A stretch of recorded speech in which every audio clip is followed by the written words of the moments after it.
What is up, guys?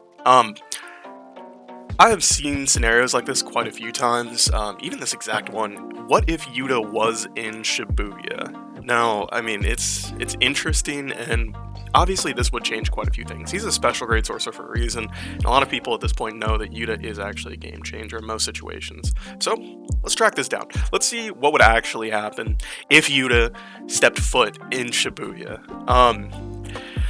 Yeah, before we get started, guys, if you guys do enjoy this or have any questions or just want to talk to me, I try to answer all my comments, so please leave a comment, like, subscribe. I obviously like to do these videos. They take a lot of time.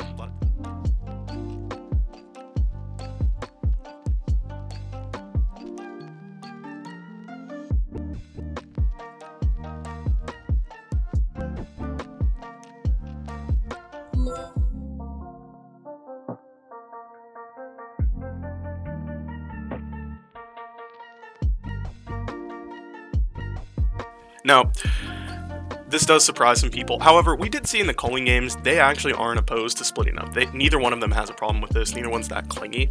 And it does make sense for Yuta to basically be working alone in this. He's a special grade sorcerer, and he has shown that he is very capable of working by himself. Even in the Culling games, where we had Heian-era sorcerers, other special grade curses, like coming around, he was still by himself, and so was Maki, for the most part.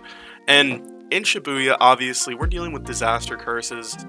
No one even knows that Kenjaku's there, or that Sukuna's going to be revived. So they have no problem splitting up Yuta on his own team, probably by himself. So that's how this starts. He's probably away from everyone. He's probably staying above ground. He's not going to go into like the basements or the underground levels like Yuji, Mei, Naobito's team, all that. No. He's probably staying above ground. What he's likely to do is what he did in the Culling games, where he was taking out a lot of the curses by himself and helping protect the civilians, because him and Rika are very well suited to that sort of thing. That's likely where he's stationed. And that's probably where he's going to be until Gojo is captured. Now, here's something that a lot of people I've seen talk about this not realize. That Yuta is one of the few people who's shown to be able to sense energy very well. He would actually probably be the first to notice that Gojo has been captured, that his energy has disappeared, and he'd know the last place Gojo was. So as soon as he senses that, he's probably running straight for Gojo's last known location. And for a lot of people, you already know what that means. That means that since the prison realm was weighed down and Kenjaku refused to leave it alone, so Kenjaku's sitting there by himself, giving Yuta enough time to reach him. And he would reach Kenjaku first. And let's get this off rip. He's gonna kill Kenjaku, he's gonna kill Mahito, and Jogo, all at the same time. None of them can hold a candle to Yuta. And if you guys really want me to go over this, I mean, I imagine most people who have really scaled JJK kind of know that Yuta is going to just trash these three. But if you guys really want, I'll make a video explaining how strong Yuta really is. I was already thinking of doing it. But he will kill all three of them, Kenjaku, Mahito, Jogo, before they can do anything. And he'll take Prison Realm. Now, the problem is that if Yuta takes Prison Realm right here, that actually is very bad for Gojo.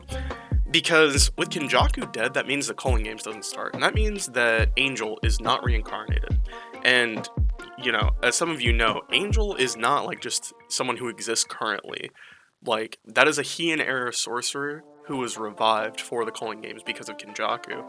And her ladder's jujutsu is not common. Like, there's a reason they had to go find a potential enemy, Heian-era sorcerer, to go use it on Prison Realm. This is a very big problem for Gojo, because with no Angel, there's pretty much no way to get him out of Prison Realm. And there's also no Kenjaku to tell them where the back end of Prison Realm is. And on top of this, we also have to realize that there's no Gojo in case like Sukuna comes out, and we already saw what happens. Now, this is actually not as big of a problem as a lot of you would think, for obvious reasons. So first off, if Jogo dies right here, right when they capture Gojo, he's not going to be able to force feed Yuji, 10 fingers, which is what he gave him. The two camera girls, ghettos, understudies, or students, whatever you want to call them, they fed him 2 fingers, right? That wasn't enough to make him transform. So, Sukuna's not coming out at this point in the story. There's just not enough There's not enough influence and not enough fingers to allow Sukuna to forcibly take over Yuji's body. Aside from this, I mean, Arame is still around. Even though Kenjaku is dead, Arame is left to kind of plot in secret.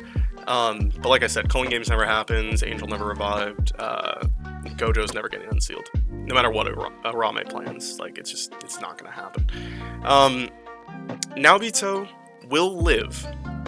This is one big difference in Shibuya. So Naobito does die in Shibuya, obviously, but he lives this time because Jogo dies instantly. And we know that, like, what would probably happen is they're still gonna fight Dagon. Toji, like, this doesn't affect, like, Toji coming back. They're still gonna fight Dagon. Dagon's still gonna get killed by Toji, and they're gonna survive that, right? Cool. Naobito's not gonna be killed by Jogo instantly. Maki doesn't get burned by him either, which doesn't change too much, to be honest. Nanami's kind of, like, different, but he would also likely survive, because he did survive the burns, even if Jogo was still alive, but also Mahito's already dead. So he's not killing Nobara. He's not killing, and he didn't kill Nobara to begin with, by the way, just so y'all know. He's not killing Nanami. He's not destroying Toto's hands for you Toto fans. He gets to keep his jujutsu, obviously. There's actually a lot to do with Naobito living a little bit later, but we'll get into that. And like I said earlier, Yuji is only fed 2 fingers because, again, Jogo's not there with the extra 10. So Sukuna does not revive in the Shibuya incident, literally just because Yuta is there. So those 2 girls with the camera jujutsu, they're not going to awaken Sukuna. However, Yuji's probably still going to be knocked unconscious by Chozo, because he's still going to get found by him. And they're still probably going to feed him the 2 fingers. And it's not going to awaken Sukuna, but it is going to attract Yuta, because the unsealing of those fingers is something that apparently can be felt by some of the more sensory attuned sorcerers. And especially Curses. Curses can sense it as well, especially well. So it would attract Yuta, and these 2 just get insta-killed. So even with all these other changes, these 2 still just die, which kind of sucks for them, because we still don't even really know what their curse technique is. But whatever. Arame, again, has no way of reviving Sukuna, so after this, he probably just, I don't know, toaster bathtubs, I guess, to be honest. Like, he's taking a long walk on a short bridge, if you get my meaning. After Shibuya, Maki, she likely still massacres the Zen'in clan in exactly the same way.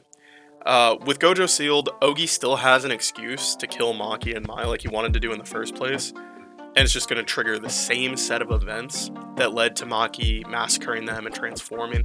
And for those of you that don't know, Ogi wanted to kill Maki and Mai one way or the other. He just needed a good excuse so it wouldn't make him look bad. And the excuse came from the higher-ups, because the higher-ups were wanting Gojo to stay sealed. So as soon as Gojo is sealed, they are going to still drop the same order they did originally and say that anybody who is suspected of helping Gojo or trying to unseal him is a criminal. And this sort of offense, death penalty. And Ogi's gonna just be like, oh yeah, totally. You know, they were trying to unseal Gojo. And that just leads to the exact same problem. And like I said earlier, the only difference here is that Naobito does not die, because Jogo's not there to kill him. So Naobito is actually there for the Zen'in massacre this time. However,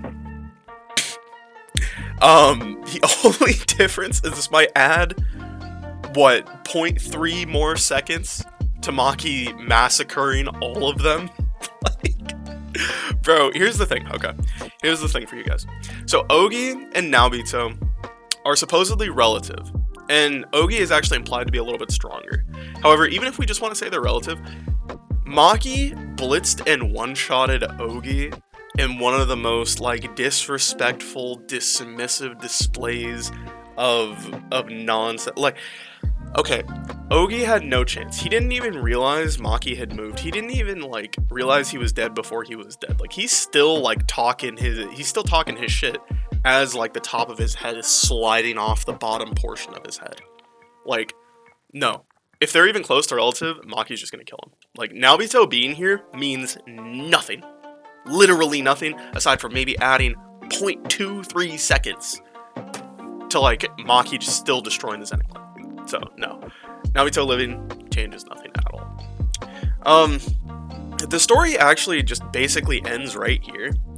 Since there's no Gojo, There's no Culling Games, no Kenjaku, no Sukuna Revival. There's pretty much no one who could stand up to Yuta, Maki, and Yuki individually, much less together, and none of them seem to be on board with executing Yuji. So Yuji's probably not getting executed. He could decide to maybe off himself because he has Sukuna inside of him, but he doesn't have the same trauma as he did during the 15 finger Sukuna incident. And so honestly, it's more likely that he eats the rest of the fingers and just holds them, just holds that power, because nobody's going to be able to send an order down to kill Yuji, because again, if you have the 3 strongest people all opposed to this order, what are the higher ups gonna do? They're gonna get themselves killed like they did right before Shinjuku. Maki showed number one, she's not against killing anybody, but she's also not against killing influential figures. She killed the most influential family in the Jujutsu world at that time, because the Gojo family wasn't around. The Kamo family is fell from grace or whatever. So the Zen'in clan was literally the most influential people aside from maybe the higher ups in the Jujutsu world. Maki killed them off rip, and we don't have any feats to say that the higher ups are stronger than the Zen'in clan. So I think trying to order an execution on Yuji after Maki's awakening, yeah, it's getting the higher ups killed. So the story ends right here. Pretty much happy ending for basically everybody that's relevant. Nobara's alive, Yuji's alive, Sukuna's screwed, Maki's alive, not even burned. Literally, Maki's stronger from this.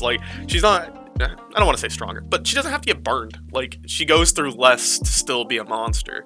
Yuta doesn't get world cutter slashed. That's all I'm saying. This is actually a way better ending for everyone involved, except for Gojo. Gojo's stuck. Honestly, for Gojo, it's kind of GG. There's no way to get him out of prison realm. But yeah, I mean, it's not a half bad ending to this. I mean, they win. The big bad's dead. Kenjaku dies. The only thing I don't like is that Yuki's still alive. I hate Yuki, but whatever.